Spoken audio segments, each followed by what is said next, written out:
Good morning, students. Today we will discuss about the topic light, reflection and refraction.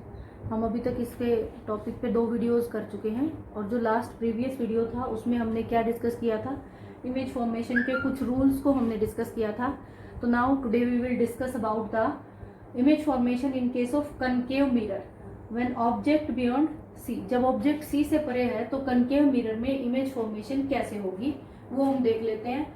मैंने पिछले lecture में आपको बताया था कि सबसे पहले हम क्या करते हैं कि कनकेव मिरर ड्रॉ कर लेंगे और उसमें पोल क्या है, सेंटर ऑफ द मिरर, वो ड्रॉ करेंगे. फिर पोल से पास होते हुए एक लाइन ड्रॉ करेंगे जिसको हम बोलते हैं प्रिंसिपल एक्सिस, यानी कि हिंदी में उसको हम कहते हैं मुख्य एक्स. ये सब हम हर केस में ही करेंगे. फिर उसके बाद हम बना लेंगे एफ और ये हो गया हमारा सी, क्योंकि पहली कंडीशन हमारी क्या है कि ऑब्जेक्ट कहाँ है, सी से परे है. तो इस सी पॉइंट से यहाँ हमने ऑब्जेक्ट को ड्रॉ कर लिया. ठीक है. Now remember the first rule of image formation जो हमने कल किया था, उसमें हमने क्या कहा कि अगर एक ray of light parallel to principal axis आती है, ठीक है, then after reflection that rays passes through focus. It means a ray of light comes parallel to principal axis. After reflection ये जो रे है ये कहाँ से होके गुजरेगी, फोकस से होकर गुजरेगी. ठीक है, ये हमने बना लिया. ये रे ऑफ लाइट यहाँ से होके गुजर गई. फर्स्ट रूल हमने अप्लाई कर दिया. सेकेंड थिंग हमने कल एक और की थी कि अगर कोई रे ऑफ लाइट फोकस से होकर जाती है तो वो कहाँ चली जाएगी, रिफ्लेक्शन के बाद मुख्य एक्स के समानांतर चली जाएगी, यानी कि पैरेलल टू प्रिंसिपल एक्सिस. अब इसको हमने ये बना लिया, ये आ गई एक रे ऑफ लाइट जो कि फोकस से होके जा रही है. तो इसको कहाँ जाना है, after reflection it will goes parallel to this principal axis. ये प्रिंसिपल एक्सिस है हमारा, इसके पैरेलल चली जाएगी ये रे. ठीक है, अब इसके पैरेलल चली गई. अब कल हमने एक और बात कही थी कि जो है जिस पॉइंट के ऊपर ये जो रेज हैं एक्चुअल में मीट करती हैं, उस पॉइंट पर हमारी कैसी इमेज बनती है, रियल इमेज बनती है. अब ये देखिए इमेज यहाँ बन गई.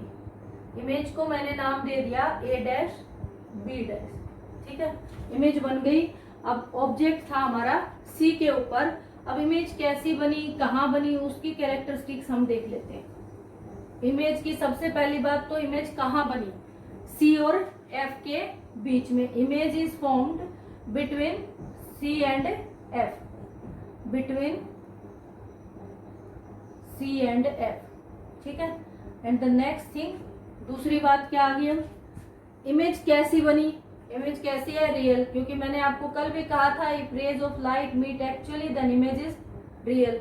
तीसरी बात, इमेज कैसी है, देखो प्रिंसिपल एक्सिस के नीचे जो इमेज बनी वो उल्टी होगी, प्रिंसिपल एक्सिस के ऊपर जो इमेज बनेगी वो सीधी होगी. तो इमेज कैसी है हमारे पास, उल्टी इमेज है, यानी कि इन्वर्टेड.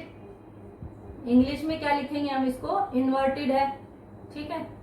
और उसके बाद इमेज का साइज कैसा है, साइज कैसा है इमेज का, बड़ी है, छोटी है, ऑब्जेक्ट से कैसी है. जब भी, वैसे तो हमें पता लग जाएगा देख के, लेकिन एक बात हमेशा ध्यान रखें, जब भी ऑब्जेक्ट का डिस्टेंस इमेज के डिस्टेंस से ज्यादा होता है तो इमेज क्या है, छोटी बनती है. अब यहाँ देखो, ऑब्जेक्ट डिस्टेंस का मतलब है पोल से ऑब्जेक्ट की दूरी. ये पोल है, ये ऑब्जेक्ट है, इसकी दूरी ये है, और इमेज की दूरी कौन सी है आपके पास, ये. ठीक है. तो इमेज की दूरी ऑब्जेक्ट की दूरी से कम है, ये आपको साफ क्लियर दिखाई दे रहा है. तो इस केस में इमेज कैसी बनेगी हमारी, छोटी इमेज बनेगी, यानी कि इसको हम लिखेंगे diminished in size, diminished in size then the object, कि ऑब्जेक्ट के साइज से छोटी बनेगी. ठीक है. ये कैरेक्टरिस्टिक्स हो गई हमारी when the object is beyond C. Next case discuss करते हैं, when the object is at C. अब दूसरे में वो क्या कह रहा है कि जब ऑब्जेक्ट कहाँ हो, सी पर हो. ऑब्जेक्ट है अब आपका सी पर, ऑब्जेक्ट इज सी. ठीक है, सी पर है. अब इसी डायग्राम को हम यहाँ से इरेज कर देते हैं. कनकेव मिरर तो हमें फिर बनाना पड़ेगा, तो इसको हम रख लेते हैं. अब ये आ गया प्रिंसिपल एक्सिस को फिर ड्रॉ कर लेंगे। पॉल से पास होती हुई एक लाइन क्या कहलाएगी हमारी प्रिंसिपल एक्सिस। ये फोकस हो गया, ये सेंटर ऑफ कर्वेचर सी के ऊपर है, सी के ऊपर ऑब्जेक्ट को रख दो, ऑब्जेक्ट को हमने सी के ऊपर रख दिया। फिर वही रूल अप्लाई किया कि एक ray of light parallel to principal axis गई थी और वो पैरेलल जाने वाली रे कहां से होके गुजरेगी, पैरेलल जाने वाली रे हमेशा आफ्टर रिफ्लेक्शन यानी कि परावर्तन के पश्चात वो फोकस से होके गुजरेगी। ठीक है। दूसरी रे ऑफ लाइट था कि फोकस से गुजरेगी। अगर कोई फोकस से रे ऑफ लाइट पास करती है तो वो परावर्तन के पश्चात कहाँ जाएगी, प्रिंसिपल एक्सिस के समानांतर। वो प्रिंसिपल एक्सिस के समानांतर जाएगी, तो हमने ये भी ड्रॉ कर दी। अब ये देखो ये कहाँ मिली, ये दोनों रे ऑफ लाइट इस पॉइंट के ऊपर मिलती हैं और ये जो पॉइंट है हमारा ये सी के बिल्कुल नीचे आ गया। अब ऑब्जेक्ट को हमने मान लिया था ए बी और यहाँ मान लिया हमने ए डैश बी सॉरी, तो ये आ गया। अब देखो क्या कैरेक्टरिस्टिक आई आपकी ऑब्जेक्ट आ गया था यहाँ। इमेज कहाँ बनी, सबसे पहली बात इमेज बनी हमारी, इमेज एट सी पर ही बनी। ठीक है। दूसरी बात इमेज की टाइप कैसी है, इमेज कैसी है इन्वर्टेड, क्योंकि प्रिंसिपल एक्सिस के नीचे बनी है। तीसरी बात rays of light are meeting actually, it means image कैसी है, रियल इमेज है। सही में रेज ऑफ लाइट मिलती है तो इमेज क्या है, रियल है। और चौथी बात साइज कैसा है, सेम इन साइज, यानी कि इन दोनों का वो दूरी वाले कंसेप्ट से आप थोड़ा ध्यान रख सकते हैं। दोनों अगर सेम ही दूरी पर आ रही हैं, ऑब्जेक्ट की दूरी भी उतनी ही है पोल से और इमेज की दूरी भी पोल से उतनी ही है, तो इमेज कैसी आएगी, same in size. Now the third case is when the object is between C and F. तीसरा केस क्या है, जब ऑब्जेक्ट कहाँ है, सी और एफ के बीच में है। तो ये भी देख लेते हैं। आपको कुछ नहीं करना है, इनमें रूल्स अप्लाई करते चले, अपने आप इमेज बन जाएंगी। ठीक है। अब ये आ गया एफ, बस थोड़ी प्रैक्टिस जरूर करनी पड़ेगी। ये आ गया सी। ठीक है। ये थोड़ा बीच में ही ले, मिडल में ही ले, एफ और सी के बीच की दूरी, एफ जो है वो मिडल पॉइंट पर ही आएगा पी और सी के। ठीक है। अब उसने कहा object between C and F, C और एफ के बीच में है, तो मैंने यहाँ कहीं ड्रॉ कर लिया। ये सी और एफ के बीच में ऑब्जेक्ट आ गया, इसका नाम दे दिया हमने ए बी हमने इसको नाम दे दिया। फिर से वही बात है कि जो पैरेलल जाएगी रे ऑफ लाइट वो कहाँ से होके गुजरेगी, भाई फोकस से जाएगी। ये तो मतलब उसने अप्लाई कर ही दिया है हर किसी में। ठीक है।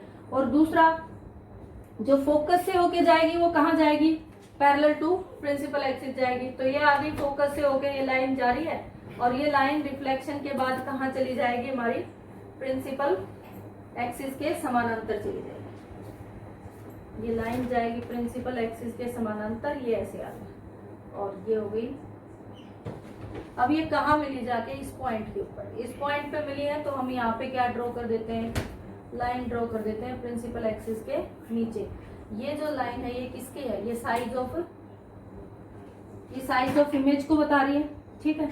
साइज ऑफ ऑब्जेक्ट था हमारा A B, size of image था ए डैश बी डैश।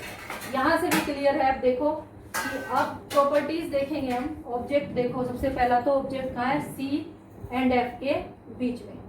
अब क्या क्या कैरेक्टरिस्टिक्स आई हमारे पास इमेज की, इमेज आ गई हमारी। सबसे पहली बात तो रियल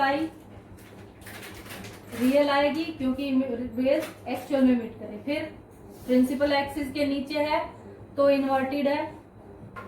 उसके बाद अब ये देखो इसकी जो डिस्टेंस है इमेज की पोल से वो ज्यादा है in comparison to object distance.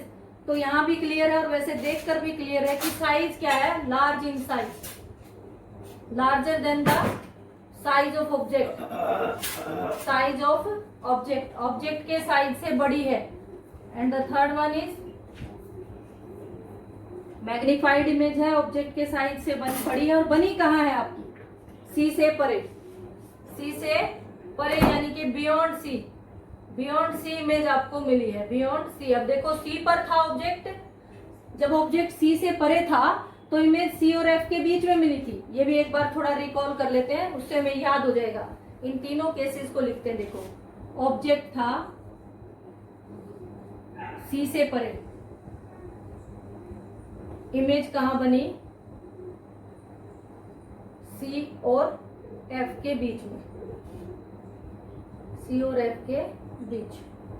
ठीक, अब ऑब्जेक्ट है सी और एफ के बीच में, सी और एफ के बीच में, तो इमेज कहाँ बनी, सी से परे। आराम से याद हो जाएंगे। ठीक है, और अगर ऑब्जेक्ट सी पर है तो इमेज कहाँ बनेगी, सी पर ही बनेगी। ठीक, ये ध्यान रख लें ऑब्जेक्ट और इमेज के बारे में, इसको थोड़ा लिख कर याद कर लिया करें। And now the 3 cases are over and next 3 we will discuss in next lecture. Okay, thank you.